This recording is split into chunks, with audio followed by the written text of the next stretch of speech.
sebelum itu saya rasa kita perlu memberi keadilan kepada umat Islam dalam maksud kenapakah Palestin itu terlalu rapat dengan hati sanubari umat Islam. Kita tahu di dalam sepanjang sejarah ada 3 perkara yang sangat basic kepada umat Islam berkenaan dengan Palestin. Pertama ialah, yang paling asasnya ialah Masjidil Aqsa. Masjidil Aqsa ni dia bukan satu benda yang kita kata ini hak orang Palestin baik pergi kat depa. Tak, dia tak jadi lagu tu. Masjidil Aqsa itu adalah Nabi yang memberikan kehidupan kepada umat Islam. Di atas sebab Nabi SAW menyebut la tashuddur rihal illa min thalath. Kamu nak pergi ke mana-mana, 3 tempat ni jangan tinggal. Iaitu dia sebut Masjidil Haram, Masjidil Aqsa, wa Masjidi hadha. Masjidil Haram di Mekah, Masjidil Aqsa iaitu di Palestin, dan Masjidi hadha iaitu di Madinah. Maknanya kalau diletakkan kepada apa yang kita kategorikan sebagai masjid yang paling mulia, yang paling suci, yang disebut secara terang oleh Nabi Muhammad SAW, maka salah satu padanya ialah Al-Quds, Al-Aqsa, iaitu Masjid Al-Aqsa. Ya, itu satu. Jadi tak boleh nak pisah dengan kita. Jadi jangan salahkan kita kalau kita berasa terguris kerana Aqsa adalah kita, kita adalah Aqsa. Ya, tak boleh kata ini masalah Palestin, tidak. Yang kedua, kita jangan lupa bahawa Masjidil Aqsa ini juga tercatat sebagai ula qiblatain. Dia adalah kiblat yang pertama. Lepas tu barulah Allah memerintahkan untuk ubah arah kiblat ke Makkah. Bermakna kalau dia merupakan kiblat pertama bagi umat Islam dan Nabi Muhammad SAW pernah salat berkiblatkan Al-Aqsa masjid ini, maka sudah tentu ia punya satu perkara yang begitu bermakna di dalam kehidupan umat Islam. Dan yang ketiga, jangan lupa disebut secara khusus ya apa yang kita namakan sebagai ia adalah Masra Rasulullah SAW, tempat Rasulullah SAW diisrakan dan kemudian dimi'rajkan di langit sana melalui Masjid Al-Aqsa. Subhanalladzi asra bi 'abdihi lailan minal masjidil haram ila masjidil aqsa alladzi barakna haulahu linurayahu min ayatina innahu was-sami'ul basir. Ayat itu secara dalil khusus menyebut bahawa ianya adalah Masjidil Aqsa.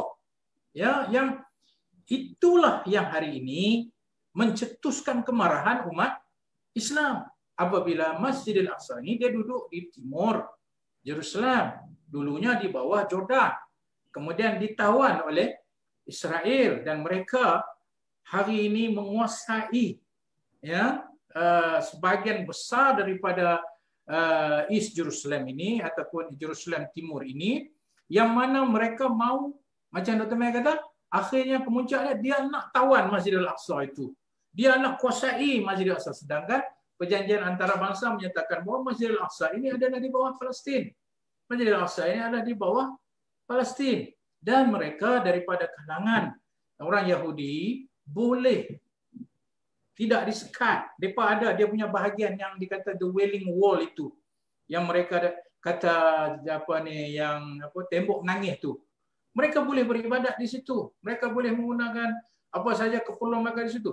Dan kita jangan lupa di atas nama kononnya mereka mendakwa orang Yahudi ini, di bawah Masjidil Aqsa itu mereka mendakwa adanya apa? Adanya kuil yang mereka kata adalah kuil Nabi Allah Sulaiman. Dia dakwa ada kuil di situ, Temple of Solomon. Dia kata di bawah Masjidil Aqsa. Dan sekarang untuk pengetahuan, sejak daripada mereka menguasai East Jerusalem itu, mereka sudah mula membuat mereka korek ya di bawah Masjidil Aqsa itu, di atas alasan gunanya mereka percaya adanya di sana tempat ibadat Nabi Allah Sulaiman yang dikatakan Temple of Solomon. Jadi isu Masjidil Aqsa ini adalah isu yang paling kontroversial, dan inilah menyebabkan umat Islam marah. Contohnya, apabila orang Islam mereka melakukan ibadat di bulan Ramadan seperti biasa. Pada malam hujung terakhir Ramadan itulah tentera Israel menceroboh. Tentera Israel menghalau mereka keluar. Tentera Israel membuat onar kepada para musallin di situ.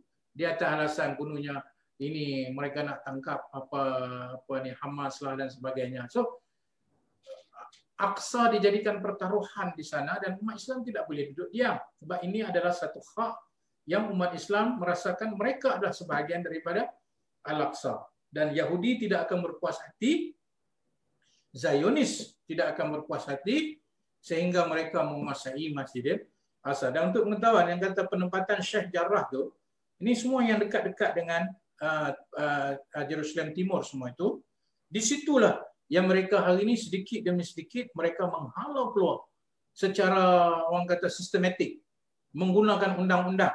Kononnya dah dapat, ini hak mereka, dah dapat keputusan mahkamah, maka mereka menghalau keluar orang-orang Palestin Arab yang duduk di kawasan itu sejak berkurun lamanya. So inilah perkara yang saya kata Israel tidak kenal erti rundingan secara manusiawi atau rundingan secara beradab. Mungkin kerana itu orang Palestin tidak mengiktirafi dan sukar untuk mengiktirafi dan tak mungkin mengiktirafi kalau inilah entiti negara yang mereka nak berbincang untuk menubuhkan apa namakan sebagai the two-state solution. Itu cerita dia Masjidil Aqsa. Ya, selain daripada Masjidil Aqsa itu sangat dekat dengan umat Islam, saya kira isu Palestin ini juga adalah isu kemanusiaan sejagat. Isu bagaimana penduduk di bumi Palestin dihalau, dirampas, dinodai, dan sudah tentu menjadi tanggungjawab dunia untuk memastikan bahawa kemanusiaan mereka itu dipelihara.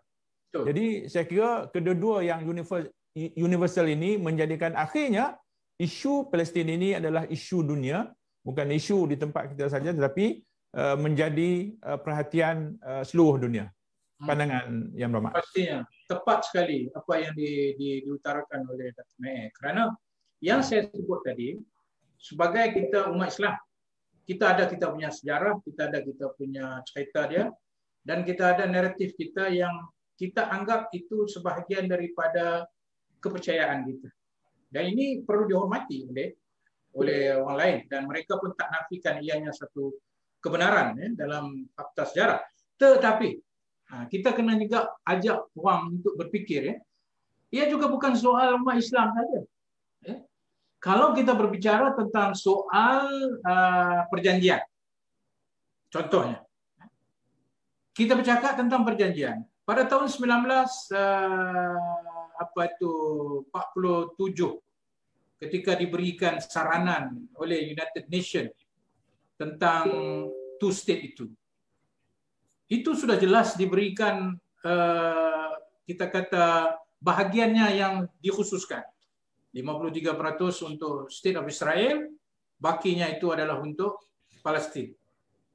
Tetapi adakah Israel setelah menubuhkan kerajaannya dengan lesen itu menghormati yang berbaki 47% itu untuk orang Palestin? Tidak. Bahkan mereka menghalau pula lagi. Mereka membunuh yang saya kata tadi itu hampir 700,000. Kita boleh kata hari ini yang official figure mungkin ketika 47 itu 48 penubuhan, 47 hingga 48 penubuhan Israel itu 1 juta orang Palestin yang dihalau keluar. Itu baru tahun 1947. Itu tak kira 400 kampung yang dibakar. Itu tidak kira yang dibunuh, berpuluh ribu orang yang dibunuh. Itu satu perjanjian awal yang mereka dah tak pegang. Kalau kita bercakap tentang perjanjian, ini perjanjian antarabangsa, ini bukan perjanjian dunia Islam. Ini perjanjian antarabangsa yang dikenali sebagai resolusi 181 pada tahun 1946. Kemudian kita tengok 1967 dibuat lagi satu resolusi kepada menetapkan kedamaian di Israel. Tetapi apa yang berlaku? Mereka telah menjajah seluruh bumi Palestin. Mana perjanjian yang mereka pegang itu? Malah United Nations telah mengarahkan mereka balik kepada asal mereka dan mereka tinggalkan ataupun hentikan penjajahan itu dan balik kepada asal mereka. Tetapi mereka tidak berbuat demikian. Mereka terus menguasai. Jadi kalau perjanjian di peringkat antarabangsa mereka tidak hormati, perjanjian di peringkat antarabangsa mereka tidak hormati, bagaimana dunia boleh duduk diam dengan kekejaman ini? Itu satu.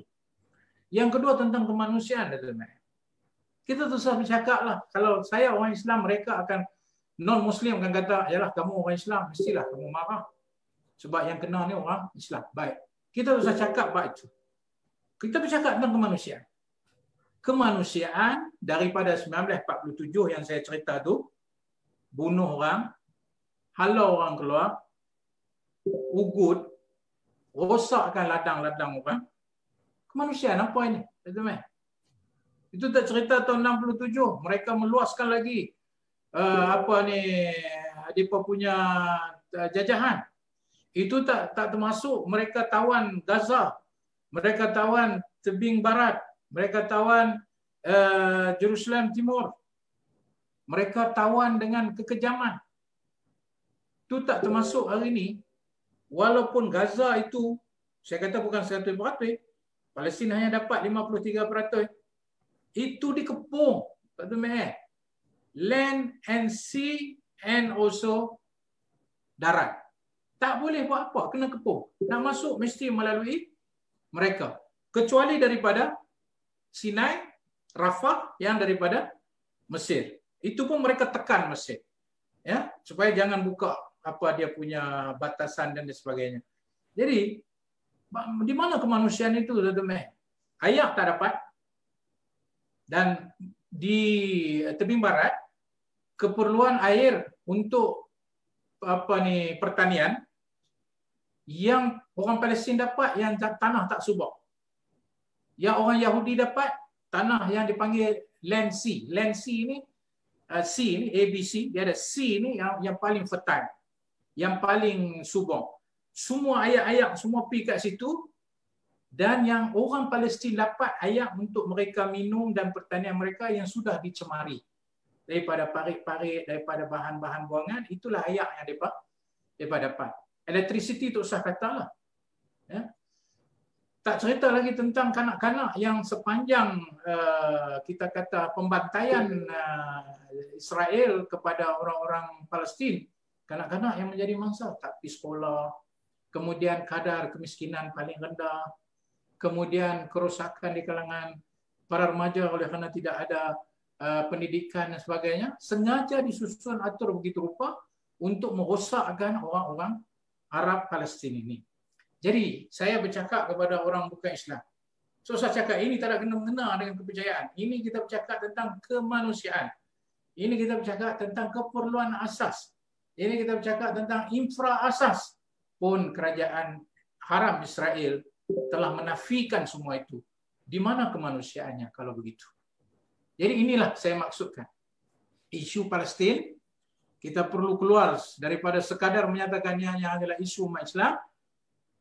Dan memang ianya isu umat Islam seperti yang telah kita tegaskan, tetapi ia juga adalah isu kemanusiaan yang juga melibatkan satu perjuangan antarabangsa yang dipersetujui di peringkat antarabangsa. Iaitu apa? Iaitu dasar apartheid. Di peringkat antarabangsa, dasar apartheid adalah satu dasar yang ditentang habis-habisan. Malah rejim yang mengamalkan dasar apartheid itu diboikot oleh seluruh dunia. Tapi kepada Israel kenapa tidak? Dan jelas Israel mengamalkan apartheid. Jelas Israel bukan setakat itu, mereka cuba menghapuskan identiti Palestin. Nama-nama jalan ditukar daripada Arab kepada bahasa Hebrew.